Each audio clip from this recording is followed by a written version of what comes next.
This is Teachers Talk Radio, and you are listening live. Hello, and welcome to the Late Late Show this Thursday, 11th of May. I'm your host, Paul Hazard, and on tonight's show, we'll be discussing the well-being and mental health crisis in teaching. Let's get to it.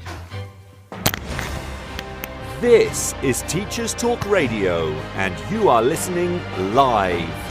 Tune in live at ttradio.org, or to join in the conversation, download the Podbean app and search Teachers Talk Radio. Follow the hashtag TTRadio. Tune in, talk it out with Teachers Talk Radio. Good evening, everybody. In a week when we had a new report that highlights the stress teachers and educators are under, very, very disappointing and concerning news. Some of the headline figures, for example, are 81% of school leaders say the job is negatively affecting their mental health and well-being, and that they're emotionally exhausted. I wonder how you teach or how you even lead when you're emotionally exhausted. One of the other headline points is that it highlights very clearly teachers are not trained for the reality of what is in school nowadays. So much has changed lately. Support has vanished, children's needs have changed, and teachers have become everything. Social workers, nurses, doctors, policemen and women, and so on. These findings paint a very bleak picture of an education system that's really struggling to meet the needs of its students and young people. And I suppose it's little wonder that, there's a hemorrhaging of experienced teachers and Spartan recruitment. And with me tonight to discuss these and other matters is Sam Moyney. Good evening, Sam. How are you? Oh, I'm so good. Thank you so much for having me tonight. Oh, you're very welcome. You're very welcome. So, Sam, you were a teacher and you're no longer a teacher. So what's your story? How did that come about? Yeah, thanks, Paul. Well, I'm not sure about anyone else who's listening, but I never wanted to be a teacher. So, oh dear, Sam, that's not a good start. I know. Well, it does move into my story though, because all I wanted to be was a soldier. That's what my dad did. He was a Royal Marine, and I thought I could make my dad proud of me, and that's all I wanted to do. And I got accepted into the British Army. But literally 2 weeks after I got accepted, I got diagnosed with Crohn's disease. Oh, yeah. So it meant that I couldn't join the military. So It was a really tough moment, and there was lots of tears and emotion. And one day I was working at an M&S coffee shop. I'm thinking that there must be more than this. And my mum was a primary school teacher, so I thought I'd go and give teaching a go. Yeah. And I became a secondary school history teacher in a state secondary just outside London. And I really struggled with my mental health in that first NQT year. And I just feel like I didn't have any support myself. I know we've spoken just now about mental health with school staff. And for me, the job was obviously very consuming, but I'd taken on my own struggles from the past into that role. And it wasn't like just getting the Sunday scaries, right, about Monday the next day, or lesson planning. It was physically not being able to get out of bed and teach my classes. And I think the moment I realized I needed some help was when I was teaching 30 year 11s. And there's a girl at the front, her name was Susie. And she looked me dead in the eye. And she said, "Sir, are you okay?" And I said, "Yeah, I'm fine," which was feelings inside not expressed. And I share that because I then had to turn away, because I felt like she was very intuitive with what she asked me. And inside I was very anxious, very broken, and I burst into tears in front of the class. And that was the moment where I realized I had to get some help and support. And it was a tough moment, but it was also transformational, because as a result of that, I found coaching and mental health support. And in 2015, I got some help, and for the first time, I was able to open up about what was going on for me. Yeah. And it was a coach, and it was really proactive. I was 24. I've been taught my whole life to man up, to pull your socks up, to not show emotion. But here was someone who was listening to me, who was asking me great questions, who was really positive and proactive. And I remember leaving that session, and it was like taking your sunglasses off on holiday. You know, everything was like vibrant again. Everything Right. was colourful, and I went back into school and became a much better teacher. Yeah. Gosh, Sam, that's a very poignant story. Thank you very much for sharing that. And how's it going with the Crohn's now? Are things Well, better? yeah, interestingly, it's much better now. I've moved away from London, and I no longer work as a classroom teacher. Yeah. But the Crohn's is sort of managed itself.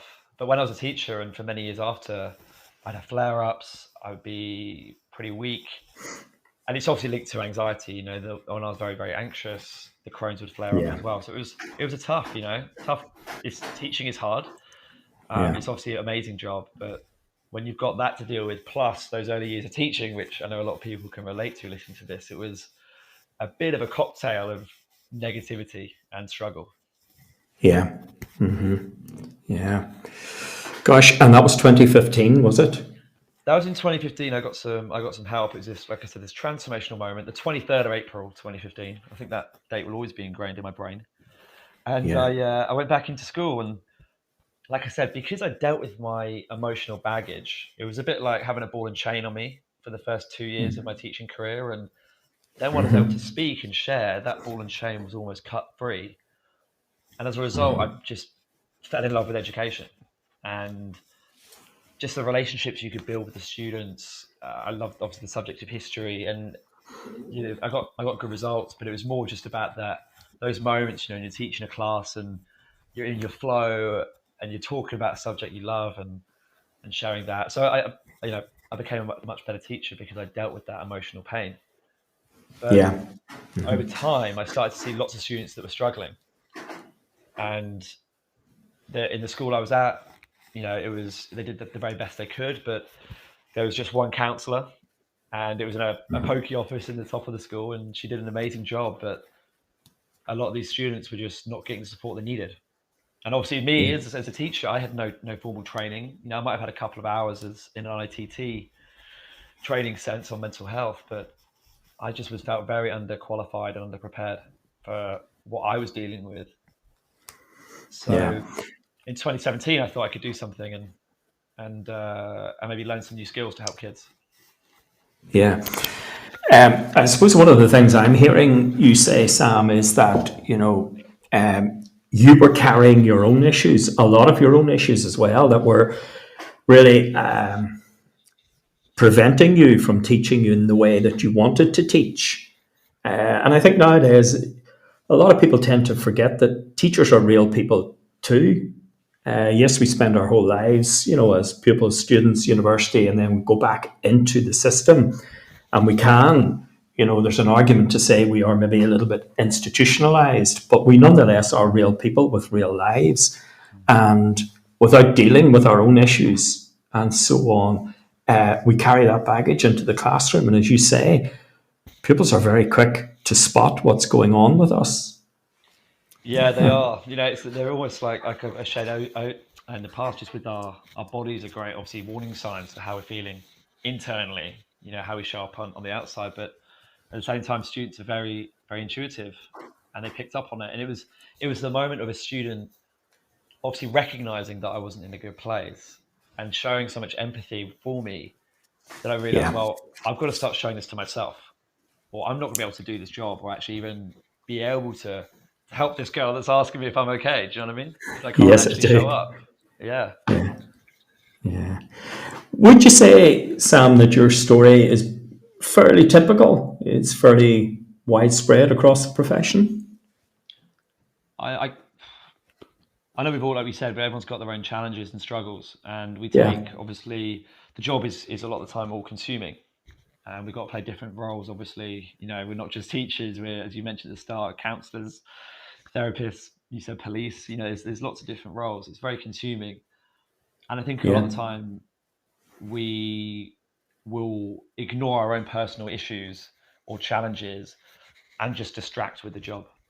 And you can distract with other things, like it could be alcohol or going out or excessive exercise. But I think teachers, because we're such givers and helpers and carers, a lot of the time that distraction is the job.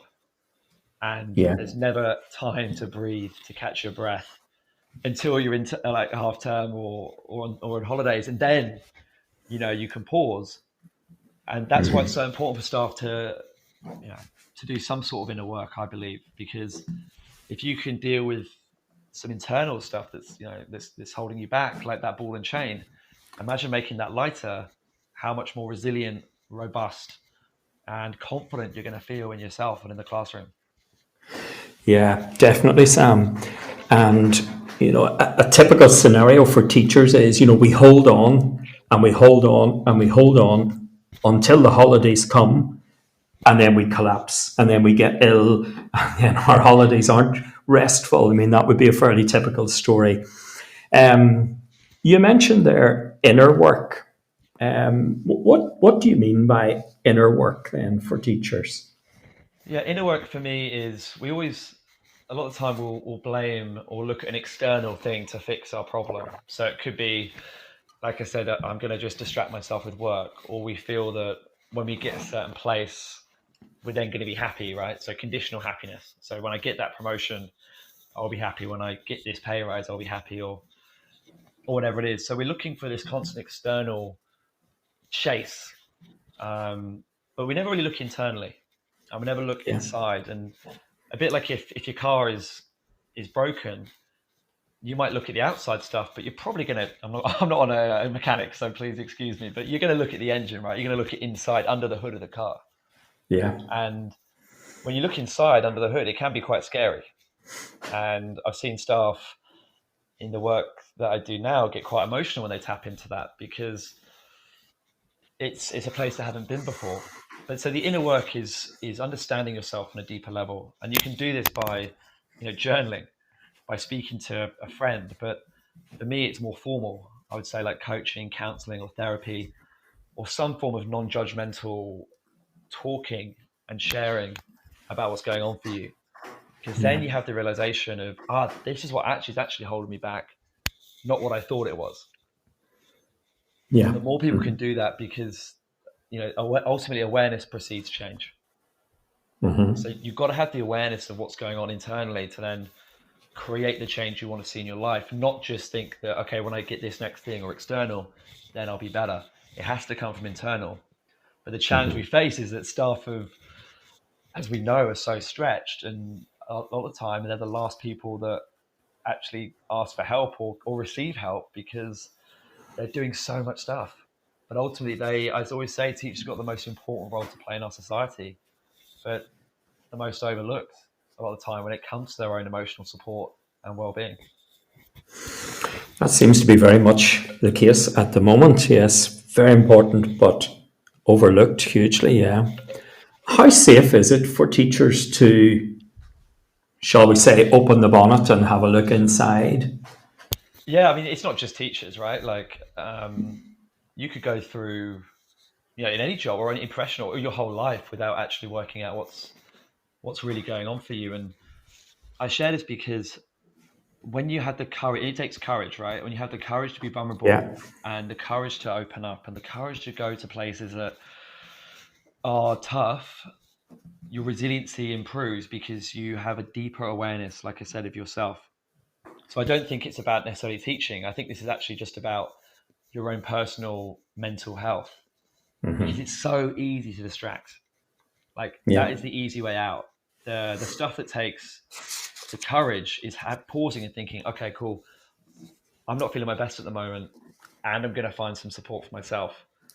But the deeper you can go, and just even the fact, even if it's, like I said, journaling, if you don't feel comfortable, like talking to someone, just journaling, writing down your thoughts, or speaking to a partner or a friend or whatever it needs to be, but just expressing, and not, one of my favorites is express, don't suppress.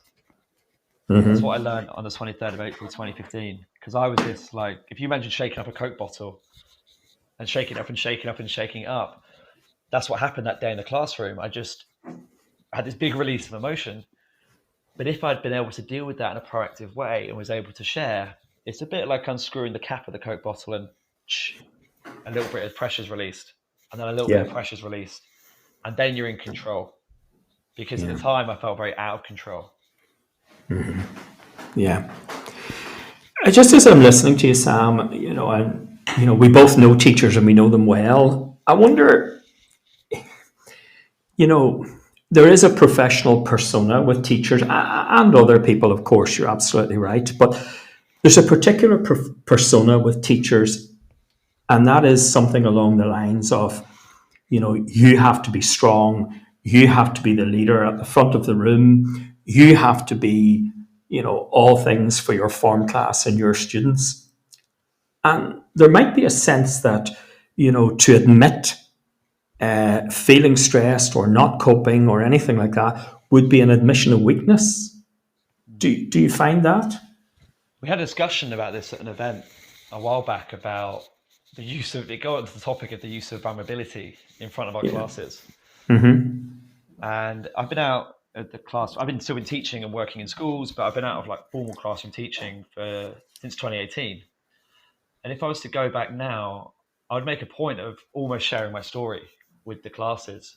Yeah. Maybe not my deepest, darkest fears or secrets, but the story I shared with you just now, I definitely share with them, because there's so much courage. And obviously, you've got to choose your classes here and the individuals for sure. I'm not saying Yeah. this needs to happen to maybe that rowdy year 9 group on a Friday period 5, right? But at the same time, you are the inspiration. And if you can just say, well, this is what I've experienced. I struggle with anxiety, or I did struggle, and this is some strategies to overcome it. I think people, they buy from people learn from people they know, they like, and they trust. And I think for an educator who is deemed to be strong and maybe an authority, to actually say, you know what, I have struggled in the past, but also this is how I got over it. And this is what I encourage you to do. If it's a case of opening up, of sharing, of talking, that's true strength. Yeah. Because when we're sharing in that courageous way, I've accepted that. I've accepted myself fully. And actually now I've come back stronger.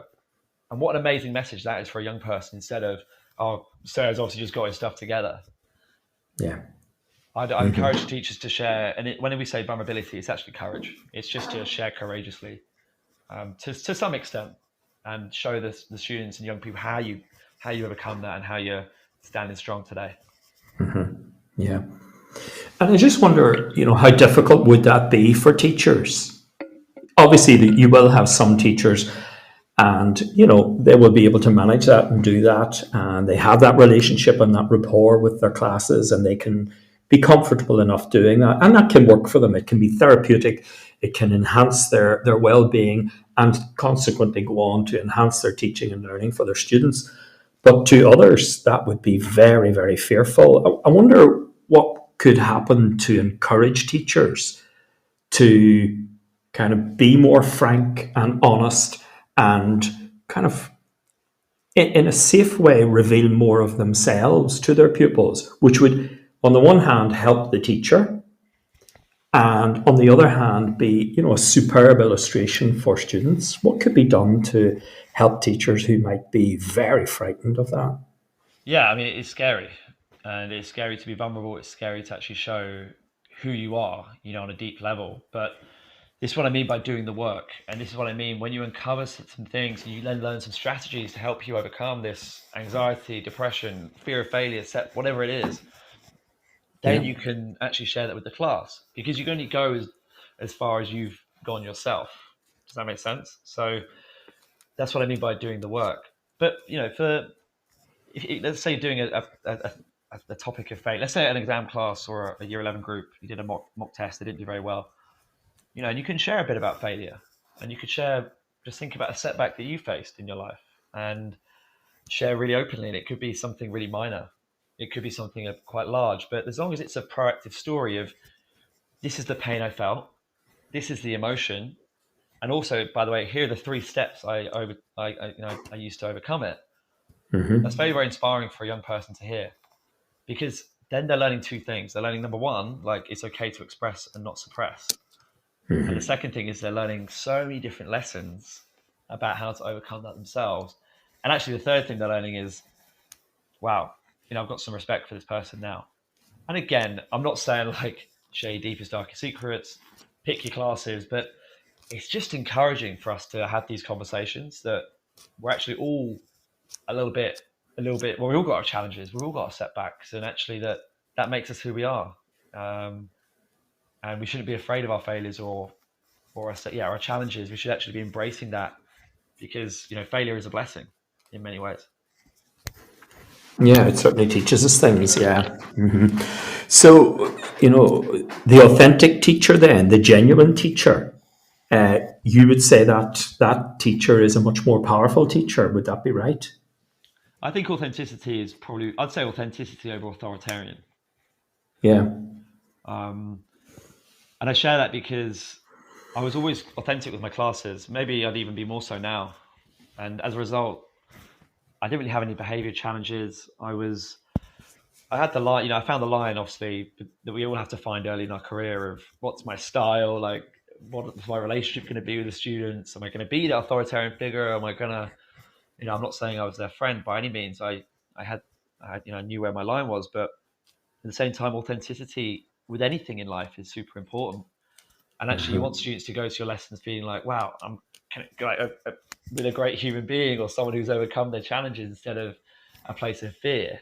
No one can do anything in a place of fear. They learn from a place of safety. And I think the authentic is a place of safety. The authoritarian is the place of fear. And that's the place we want to come from. This obviously safety net where students can actually feel comfortable to engage and learn and get involved. Yeah.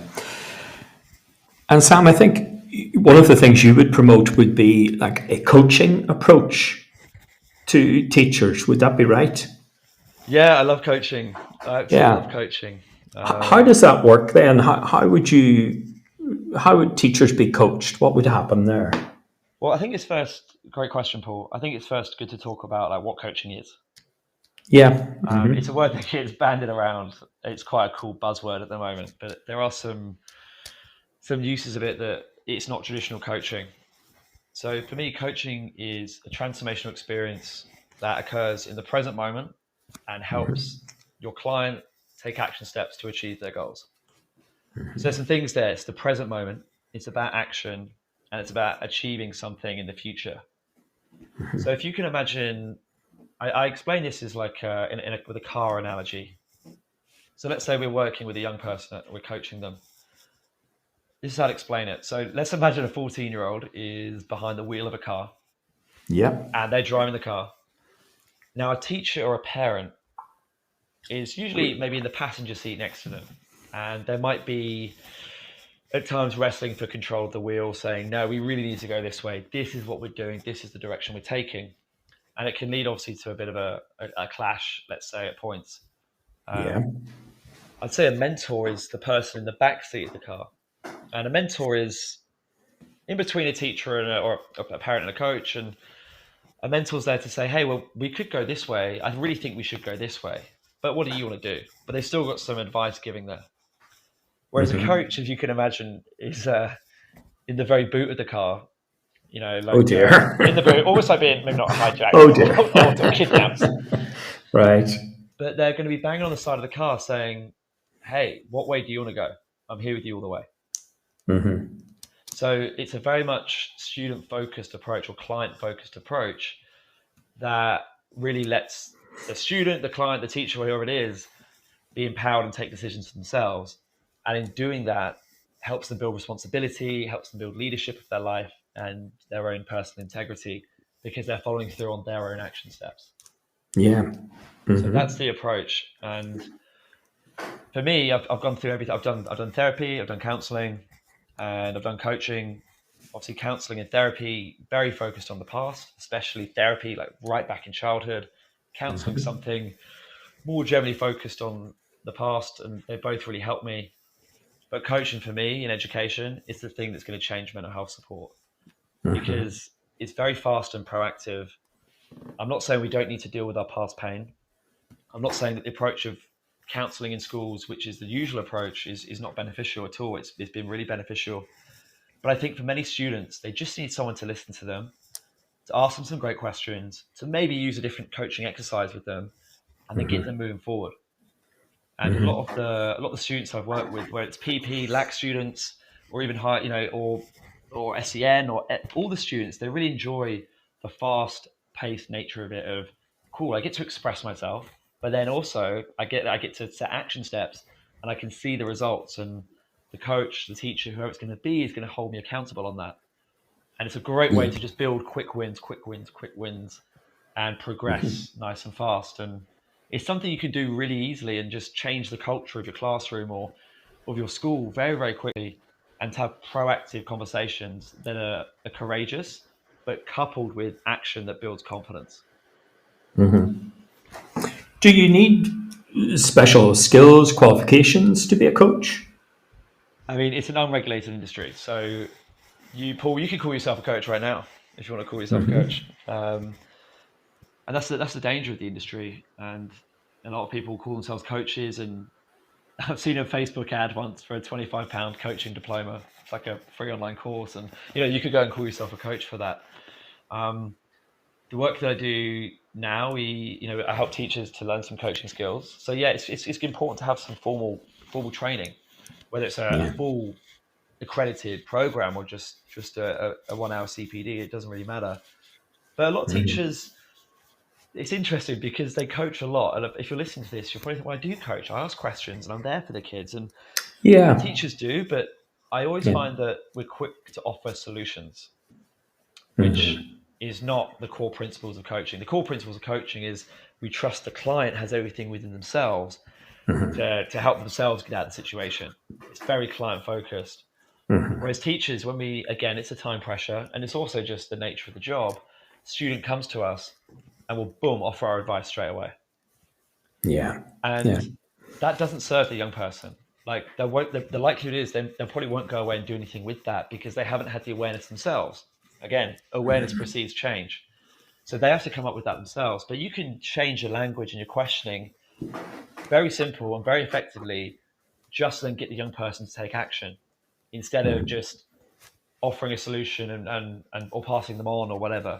So there are different ways and different techniques. Does coaching always have to be one-to-one? Can it be one to a group? Yeah, groups. I've worked with lots of groups of students. Again, it's important to set the group up in the same way. When I say the same way, it's on some projects, it's like working with a group. I'm just going to be very stereotypical here, okay? So do excuse me. But let's say it's a group of demotivated year 10 boys, and they'll all be together. And because they're sharing sort of similar concerns or issues or challenges, we can work with them in that way. And then you might have a group of students who are suffering with a bit of anxiety around about exams. So again, we're working with them in the same way. Obviously, in that capacity, it's more of a workshop because you can't really work with people one-on-one and adhere to everyone's individual needs. But it's really great whenever you're in that environment, whether it's adults or students, when people start opening up and sharing, and again, being vulnerable, being courageous, everyone's like, oh, wow, like they're struggling with that. They're going through this and they can relate. And there are some beautiful moments where, they're co-creating action, they're learning from each other, what's gone well, what hasn't gone well. And I just think it's a really nice approach when it comes to mental health support in schools. Yes, that shared identity gives permission to feel the way you feel, doesn't it? It's very important, I think, in teaching young people. Yeah. You talked about the coach being in the boot, Sam. I can't get over that. I can't get over that image. Hijack. It's going to stick. That's going to stick with me. Yeah. I just wonder then if the coach is in the boot, what are the pillars then on which this relationship, this coaching relationship, is built? Because it clearly is a different relationship from the teaching relationship. What kind of relationship is a coaching relationship? Yeah, great. That's a really phenomenal question. The coaching relationship, I guess it links to teaching in the way it's built on trust and it's built on a connection, but a trust between the coach and the client, that the coach is there just to be almost like a guide. A coach is also like, like when we drive a car, we can't see our blind spots, and the coach is almost there to check our blind spots. So it's built on trust, and a sense of partnership. I think it's not top down, which a lot of the time teaching is. It is top down. Even if I'm saying here that I was all authentic and it was all amazing in my classroom. Like, no, of course, I was still the authority. It was a top down relationship ultimately in terms of what I said when, and that was there was the discipline behind it, the behavior sanctions, all the stuff. Whereas a coach is on the same level. You can think of it like on a football pitch, right? So a teacher or a parent might be the manager on the sideline. Say like, hey, we want you to pass the ball this way, we want you to cross it here, like there's space over here. Whereas a coach is a bit like, I don't know, playing centre mid, and they're passing the ball to the student that's the striker. And it's this kind of relationship, which teachers, it can be a struggle sometimes because it's a bit more, it's not friendly, but it's a partnership and it's on the same level. And that's where the trust is built and formed, not top down, definitely the same level. Yeah, yeah. So you've mentioned that coaching is not regulated, and that's fine. We can understand that as it is at the moment. Then, but what attitudes does a coach need? Surely a coach's attitudes are very important in how both teachers and students listen and respond. When you say attitudes, we talking about values like a coach, or is it like a behavior of how the coach shows up? Well, I was kind of going to come to values in a minute, but if we kind of merge them, attitudes and values together, then what's important in terms of attitudes and values for a coach to have in order to be effective, to be successful? Great question, Paul. I'm loving this. I think the attitudes and the values for me, it's the skill of empathy, but empathy on steroids. If that makes sense. So as teachers, we're empathetic. We're probably more sympathetic actually as teachers. And the difference really is that you put yourself in that person's shoes. Yeah. So the skills, empathy underpinning, and really, when we build emotional intelligence, a great way to build emotional intelligence is when someone's talking to you or you're watching someone talk, is to check in with you and ask yourself, what emotion are they currently feeling or experiencing right now? Yeah. And it's very powerful to do that. And it's just a quick check-in. What's the person, what emotion are they feeling? And that helps you build the empathy and emotional intelligence. I think alongside that is the skill of listening. And you could call it a value, you could call it, I guess, an attitude or a behavior. But the skill of listening where we're not listening to reply, we're listening to understand.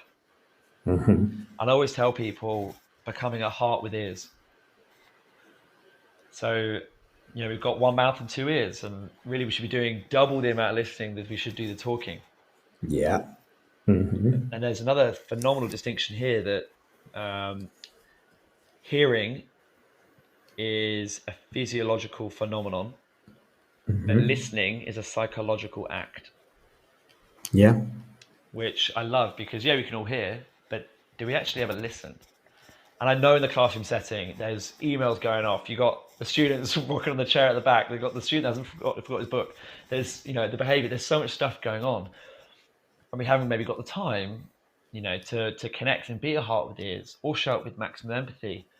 But I would challenge that because there are golden moments where you can find, and even if you change your awareness quick from teacher to coach, there's just some beautiful awareness of giving the students your undivided attention and listening and being a heart with ears, where you can change their whole persona very quickly. Because I've seen it happen, like on many occasions.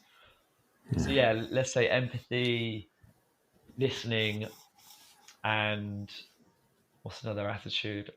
I think I've shared it already, but that ability of trust and partnership.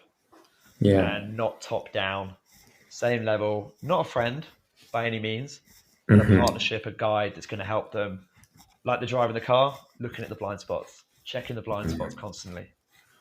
Yeah. And that's the accountability piece as well. Then they come in, what was your action step this week? How did you go out of 10 on that? Okay, cool. What are we going to do next week? And it's something that you can do in form time. It's something you can do in your pastoral time as well, and build this culture of action, build this culture of taking responsibility for the students and not just, telling them what to do.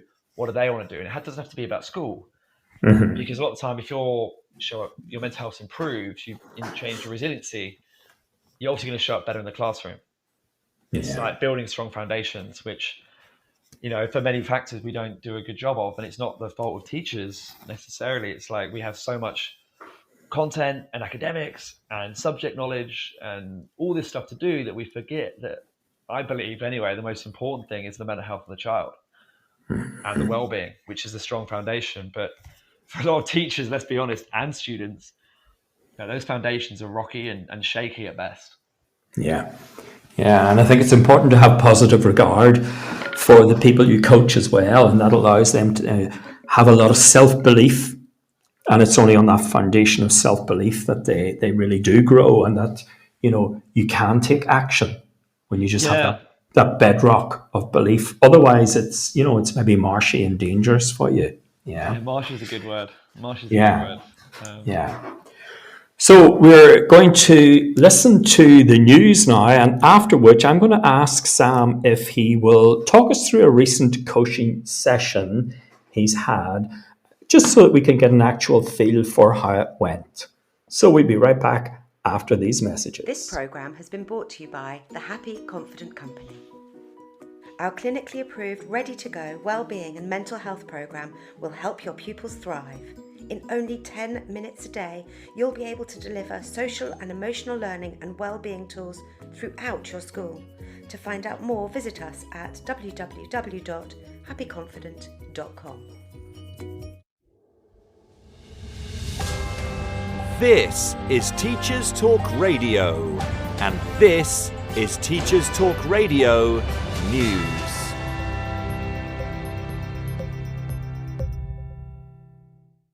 The UK Labour Party will drop its commitment to abolishing university tuition fees, according to reports in a range of media outlets. This is seen by some as another reversal of pledges made by leader Sir Keir Starmer when he first became leader. He told BBC radio outlets that we find ourselves in a different financial situation than when commitments were first made. But he also added that the party was looking at a number of options for reforms to higher education funding. Sir Keir blamed shifting economic circumstances brought about by the pandemic and Russia's invasion of Ukraine. Student finance was also in the news as financial expert Martin Lewis outlined the three main changes coming in for new university starters in England in September. Mr. Lewis was speaking on Good Morning Britain. So-called Plan 5 student loans come into effect in September, but will not affect those already at university. According to Mr. Lewis, finance is swinging further away from taxpayer funding and more towards the individual. Those starting uni in September will start repaying student loans once they reach a salary of £25,000 per year, lower than the current threshold. Currently, those with student loans cease repayments after 30 years, even if the debt is uncleared. However, new students will have to pay for 40 years or until the debt is cleared, whichever comes first. This means that graduates could end up repaying loans for their entire working life. In more positive news, the interest on these loans will be lowered from inflation plus 3% to just inflation. In real terms, this means no additional interest. Mr. Lewis went on to give detailed examples, stating that currently the taxpayer pays around 44 pence in the pound towards funding, and the student pays 56 pence on average. Under the new system, the state will pay 19 pence in the pound and the student 81 pence on average. Statistically, 53% of those in receipt of a student loan are currently likely to pay it off in full. Projections, however, indicate that those in the new system, only 23% are likely to pay off their loans. Mr. Lewis ended by saying that the new system effectively moved payment for higher education from the taxpayer to the student, and could be seen as amounting to a graduate tax of 9% on earnings above £25,000 a year. In Wales, schools are being urged to review their uniform to make it cheaper for families, according to a report on the BBC website. However, the report also says that the Welsh Government has stopped short of calling for school logos on clothes to be ditched, instead saying they should not be compulsory. Education Minister Jeremy Miles said families should be told about changes before the end of term, but head teachers said they were being asked to consider change at what is already a busy time of year. The request came after a consultation which asked for views on how the uniform cost burden could be eased for families struggling with the cost of living. Families on lower incomes can apply for a Welsh Government grant of up to £300 to help with the cost of uniform, but this hasn't always eased the worry for parents. TES magazine reports on comments made by Shadow Education Secretary Bridget Phillipson at last weekend's NAHT conference. In a message to Head, she said Labour will ensure pupils are taught by specialist teachers in each subject. She commented that schools are facing a perfect storm in recruitment and retention in the teaching workforce, and that this was forcing more and more schools to rely on non-expert teachers. The Labour Party analysis found that more than 1 in 4 physics lessons in the past year has been taught by a non-expert teacher, whilst 1 in 10 maths lessons are taught by a non-expert. It also said research indicated that some teachers were delivering lessons in subjects where they had no relevant post-A-level qualification, including 2 in 3 computing teachers and 1 in 4 design and technology teachers. The comments did not include any clear detail of how the party plans to tackle individual subject shortages. Staying with the recruitment theme, ITV News posed the question, do Britain's schools need more male teachers? After research showed that around 1/4 of schools in England don't have a male classroom teacher. Some experts argue that it means young people could miss out on having male role models, although others say it's the quality of the teaching that is important, not the gender of the teacher. The article prompted many to comment that during a recruitment crisis, it was inappropriate to focus on gender rather than skill. This was backed up to an extent by a Channel 4 news piece that focused on National Education Union comments that teachers in England are leaving in droves. The report focused on numbers in the profession after the Department for Education asserted that there are more teachers now than over a decade ago, although they did acknowledge that the need has also grown. The NEU raised the concern that within 5 years of qualifying, 1 in 3 teachers leave the profession. These are figures based on those published by the DFE. This has been a pattern for over a decade. The failure to meet recruitment targets has created further gaps in the workforce. Between 2010 and 2021, vacancies in schools have almost trebled for both full and part-time posts. The programme also featured comparisons of class sizes in England, Scotland and Wales. Smaller class sizes are often seen as a way to reduce workload and therefore could make the profession more attractive. The research shows that Scotland has the lowest average class size amongst the home nations, but the UK compares unfavourably with class sizes internationally, the UK having class sizes above average when compared to Greece, South Korea and Germany. The feature highlights the issue of workload and recruitment as another core aspect of industrial action. Finally, to mark the coronation of King Charles III, the DFE announced that it was joining forces with the Eden Project to send thousands of packets of wildflower seeds to primary schools across the country.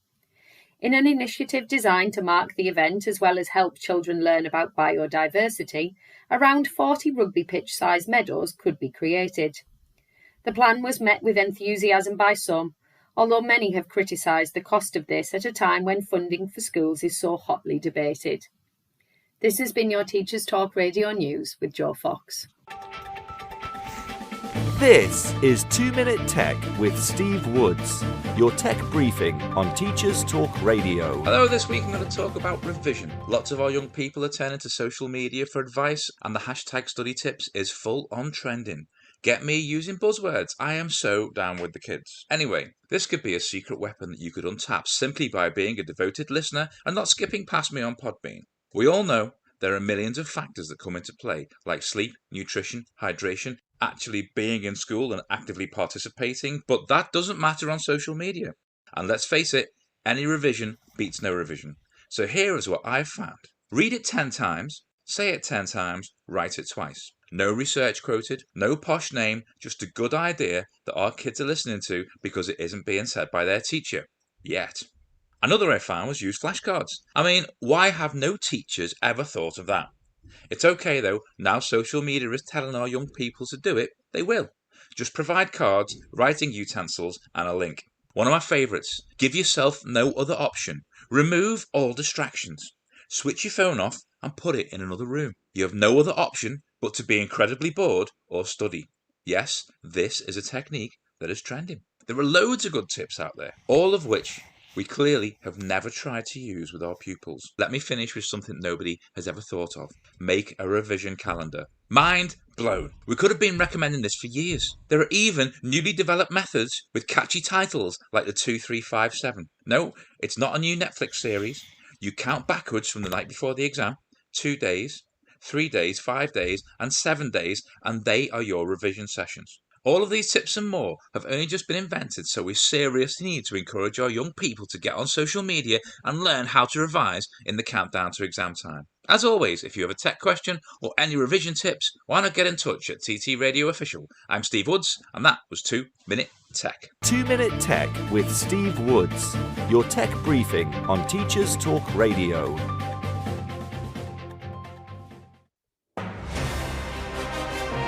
This is Teachers Talk Radio.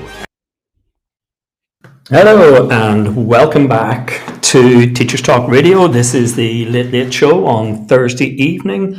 I'm your host, Paul Hazard, and with me this evening is Sam Moyne. Sam, are you still there? I'm still here, Paul. Great. So, Sam, interesting news there actually about recruitment, and maybe we'll come on to talk a little bit about recruitment in a minute. But I did mention before the news, would it be possible to talk us through a recent coaching session, just to give us a kind of a real feel and sense of what happens and how we get from, where a teacher or a pupil presents to you, the coach, and maybe what happens, what's the journey? Yeah, so I never actually shared this, so on an interview like this. So one thing that we use is a little simple technique called the 4 A's, which stands for agenda, awareness, action, and accountability. And this is a really simple way to structure a session or a coaching session. So when a young person comes to the coaching session, this is usually online, or it can be in school. And the first A is an agenda. So we ask the young person quite broadly, like, what's the topic you want to work on today?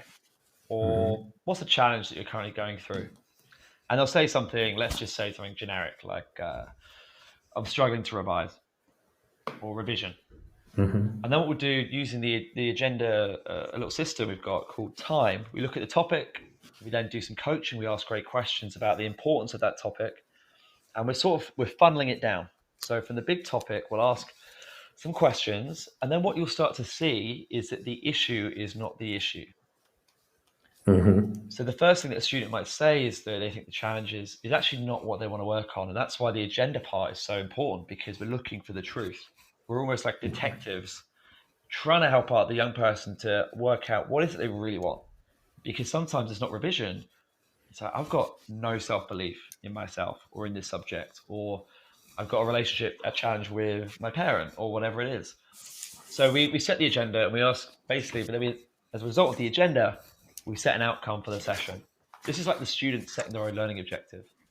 So let's say by the end of the session, I want a way, so like something that's measurable. We're going to have a way, a technique to grow our self-belief so that I can improve my grades, whatever it is. So that's the agenda. We'll then get into the more meaty part of the session, which is asking great, powerful questions, using silence, which gives the student space, and being a heart with ears. And we might couple that with a coaching exercise, or a tool or a strategy to help the young person really uncover what's going on for them, give them some deeper awareness. And then we move into the last part. So the student will there be in that part, they'll be sharing, they're having what we call breakthrough moments. They'll be really uncovering lots about themselves. And again, the 80-20 rule, we'll only be talking maximum 20%, usually asking questions. The student is there sharing and uncovering for themselves. Once we've done that, we then move into the most important part, which is the action setting. And action beats anxiety, action overcomes procrastination. And the distance between your dreams and reality are those action steps that you take. But you see so many students and adults, and I've been guilty of this as well, let's say motivation is a challenge. The student is waiting to be motivated. They're waiting for this feeling, this eureka moment. Yeah. I often say this is like the unicorn moment. Because, Paul, have you ever seen a unicorn? No. Exactly, right? So we're sometimes waiting for this. I'll see finally I'll be motivated. Like, I'm seeing a unicorn. Finally, I found this. It doesn't happen. The most important thing is action when we take those action steps, it creates this feeling of progress, which then creates this motivation. Maybe not a feeling of progress, it creates actual progress, which leads to a feeling of motivation. So helping a young person at the end, once they've done the awareness part, what's an action step you want to go away and work on this week, and making it laser focus specific. So not just, I'm going to be more positive this week. It's like putting some data or stats on it. I'm going to do, let's say, X amount of revision, or I'm going to speak to this person, or I'm going to go and train 3 times a week, or whatever it is. And then the last part is the accountability. Yeah. So accountability comes into 2 categories. It's really what's going to be the impact on your life if you follow through, but also what's not going to change if you don't do any action. And here you can also got work that, yeah. on, like, reminders, how you can be reminded of the action step. And then we do a bit of basic little plenary, which is what's been your breakthrough moment? What's been the most important thing you found out today? So that's the structure. 4A's: set an agenda. What does a young person really want to work on? And I say really, because the first thing they'll say is usually not what they want. We've then got the awareness, the main bulk part of the coaching session, using a tool, an exercise, or just free coaching and listening and asking questions. Then moving into action, real specific. And then lastly, how's the student going to hold themselves accountable when you're not there? Yeah. And doing this and having these sessions, and all this stuff, by the way, you can do some of that stuff in like a minute or 2. You don't have to have a whole hour. You can do this really concise. And even if you just want to work on an action step with the student, setting that up in the right ways is super important. But there's a nice little framework for how we run a coaching session. And the results, whether I've worked with a 6-year-old, which is usually more mentoring if you're working with primary school students, up to 21-year-olds and graduates and everyone in between. Yeah.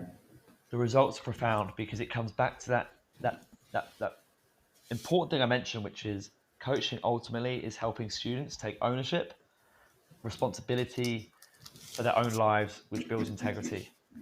Yeah. And it helps them to be the hero of their journey, not the victim. Yeah. So it's a very structured approach. I mean, yeah, it's called structured improvisation.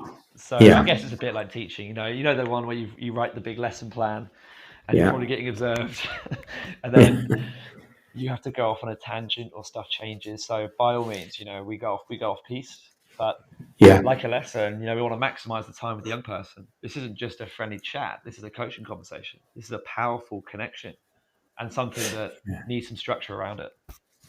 Yeah. Good. Thank you. Yeah. Yeah. Sam, I'm not sure if you heard on the news, but they mentioned that there's a shortage of male teachers and consequently, male role models, which, we all recognize are very, very important. Would you see that as an issue that, there is a shortage of male teachers and therefore any coaching or, the coaching relationship, particularly for young boys, there'd be a gap there? I haven't actually ever really thought of this, but I think especially if it depends on the student as well, because if they are coming from a background where it might be a single parent household and maybe they live with, let's say, just their mum, especially if you're working with the guys or the boys, Yeah. I think those male role models are super important. And I remember back when I was teaching, I was buying some of these students who, let's say, didn't have the best self-care routine. I was buying them deodorant and toiletries and showing the boys, right, like how to look after themselves. Again, Yeah. was I trained in that? Was I paid to do that? No, but I bought those supplies off my own back because who else was going to share that with them? Of course. Yeah. Who else was going to have that sort of, you could call it father-son sort of chat really about how we look after ourselves as men. And it's an interesting point about the male teachers. I think, I don't know. I mean, that's one thing I'd comment on is like, if you're lacking that at home, you need to find that from somewhere else. And a lot of the time you'll turn to that important person, especially if you've got a relationship with them, and that could be that male role model in this case. Yeah, good point. Yeah. And it is that question of how do you learn to be a man if you have no men to model yourself on?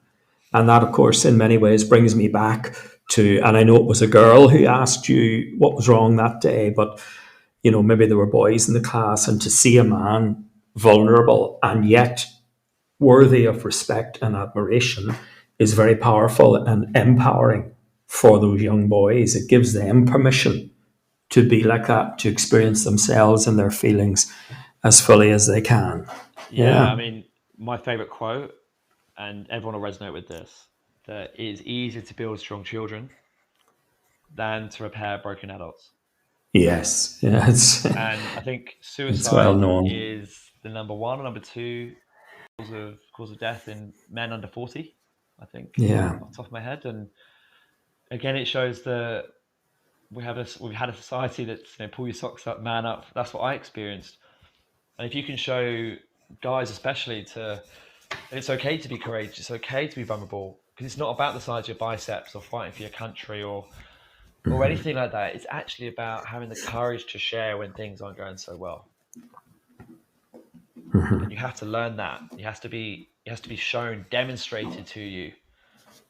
And I know it's tough, and I know like it can be quite hard to be that vulnerable person. I'm not, again, sharing share your deepest, darkest secrets, but be a human being and show how you've overcome it. Because yeah, it might go over the heads of some of them, some students in the class, but it will land for that student that really needs to hear it. And we never know the impact we make. We never know the impact really that we truly make on a young person's life. You see, I was going to ask you, do you have any sense or maybe even any evidence that coaching has, a spiritual impact, that it has a meaningful impact on life where young people, value themselves more, where their self-worth is increased, so that, if they feel down and so on, they have places to go, and that suicide and so on, as you mentioned, is a much less likely pathway for them. Yeah, I mean, it comes back. If I can share a story of a student Please do. I work with. So I was fresh out of teaching. It was probably just before the pandemic, maybe like 2019, 2020. And I'm from Milton Keynes, and I was working with a student that day. And I never met this guy. He was 14. And I'm sat in Costa Coffee, and I'm waiting for the student. And both the parents turn up to the session with the student, which I thought was quite strange because, again, stereotypically, the mum would always turn up, especially in those early days where I was doing like face-to-face sessions in coffee shops. And the parents pulled me to one side and said, "Can we talk to you?" I said, "Yeah, sure." And they said, "This morning we found Jamie. We found we found our son on top of a bridge in Milton Keynes, about to take his own life." And the dad was super upset. So was the mum. And I never met this guy, and luckily he was able to send a text and get himself down from the bridge, and he was there to be with me that evening. And we sat in Costa, and we didn't really say much for a while, and then we started to talk. And when I say we started to talk, the 14-year-old started to talk, and I gave him the space just to be open and share in a really positive way.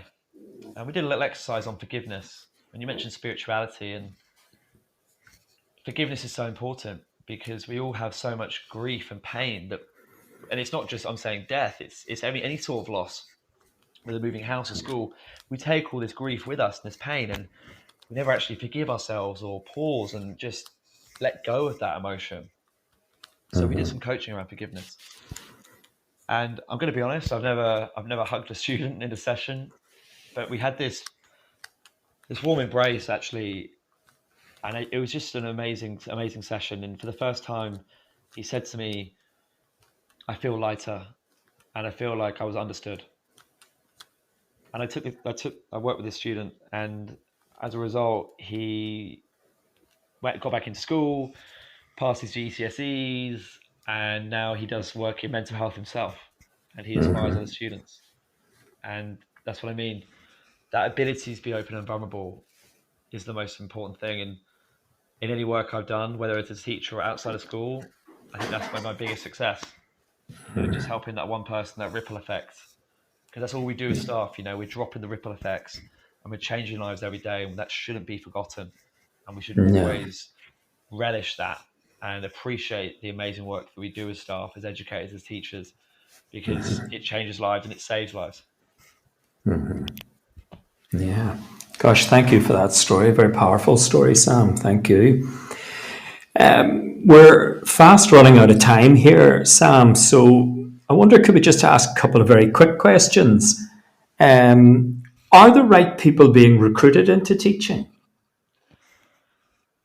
Well, I'm not sure about the right people, but I don't know why teaching's not exactly an attractive profession necessarily to get into at the moment. I was one of the stats it mentioned on the report, right, that a third of teachers only last 5 years. I noticed that, yeah. I was like, I was one of those stats. My brother taught year one. My brother lasted 3 years. And I think the right people are potentially coming into the job, but the job is so intense, and I don't think they've been given the skill set to actually manage and deal with the actual intricacies of the job. So I think the right people probably are recruited, but the system itself is not set up in a way that fosters that. And you've got, the 2-year ECT now, and from what I've heard, I'm not sure how successful that is from people that I've spoken to that are doing that. So for me, it's not about the teacher recruitment. It's the deeper issues, and we love fixing symptoms in the education system. We love just trying to paper over the cracks without really looking at, well, what is actually the cause here? And we never look at causes. We only look at symptoms. If you want to fix recruitment, you've got to look at the causes, and then the symptoms will ease off. So maybe a little bit like your coaching, the presenting issue is rarely the real issue. You need to look deeper and find out what's happening. Yeah, like one example is the strikes recently, and while it's so important that teachers are paid their way and definitely pay increase and pay alongside inflation, I'm all for that. But no new teacher goes into education to become a millionaire.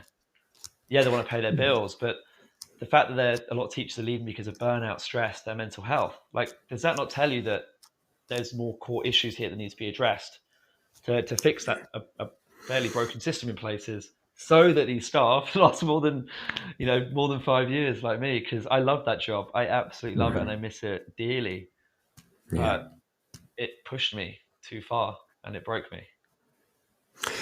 I just wonder then, Tom, another quick question then. Do young teachers, do they have, is it a dangerous profession for them? Do they need more training? Do they need more qualifications? Should teaching be a master's entry profession?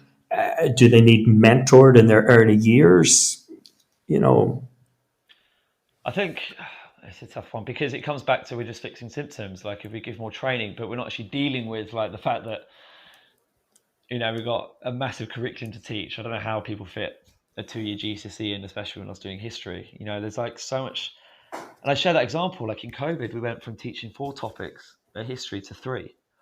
And that minor example of just cutting back a little bit of what we teach is obviously going to improve the mental health of everyone, because there's less pressure, there's less, you can create more love of learning, you've got more time to teach. So yeah, it's great to offer more training. I'd say they need more training in mental health support, and actually how to manage their own regulation and how to self-soothe themselves and become resilient.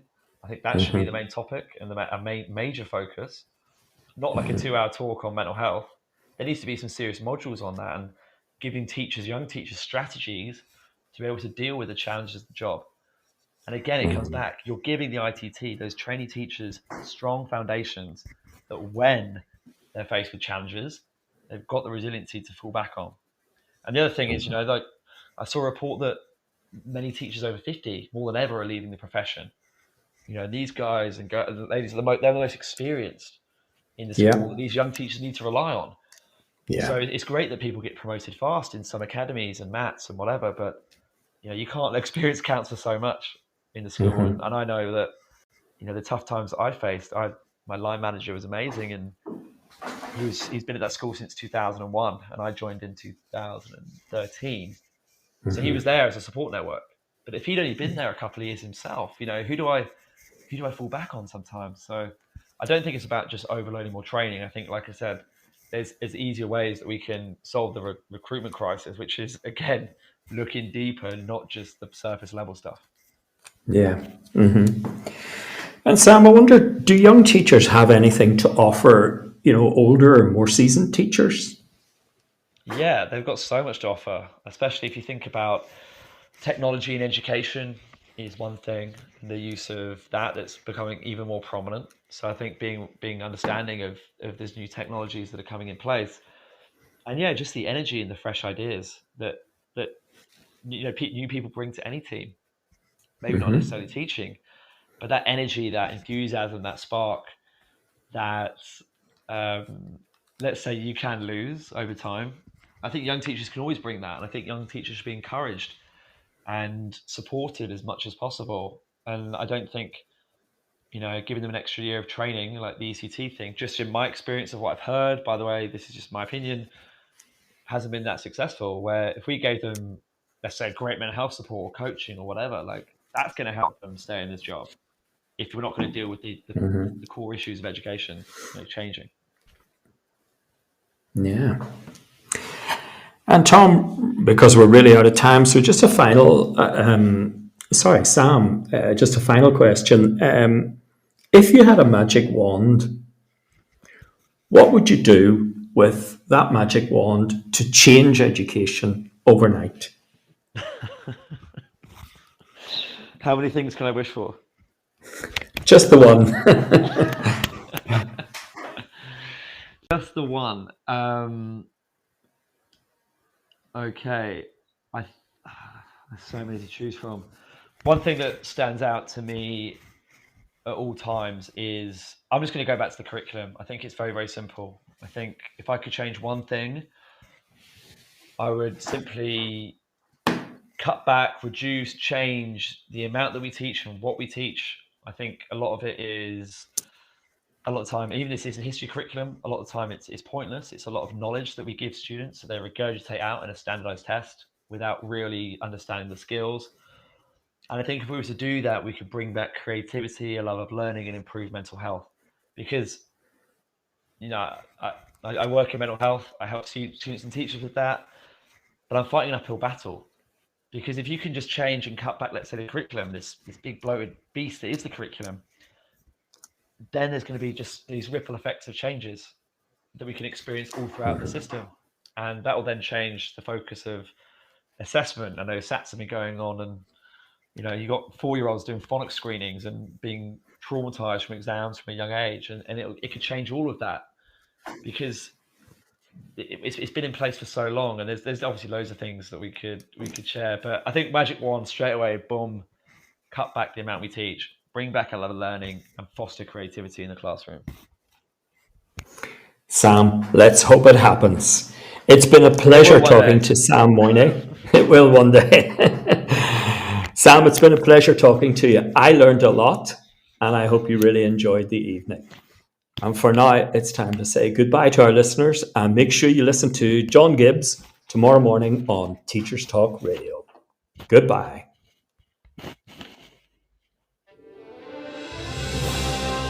You've been listening to Teachers Talk Radio. Tune in live and listen back at ttradio.org. We look forward to hearing from you next time on Teachers Talk Radio.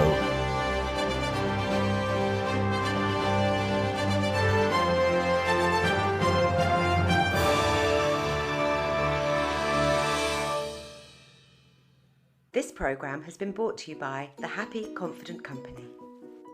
Our clinically approved, ready-to-go wellbeing and mental health programme will help your pupils thrive. In only 10 minutes a day, you'll be able to deliver social and emotional learning and wellbeing tools throughout your school. To find out more, visit us at www.happyconfident.com. This is Teachers Talk Radio, and this is Teachers Talk Radio News.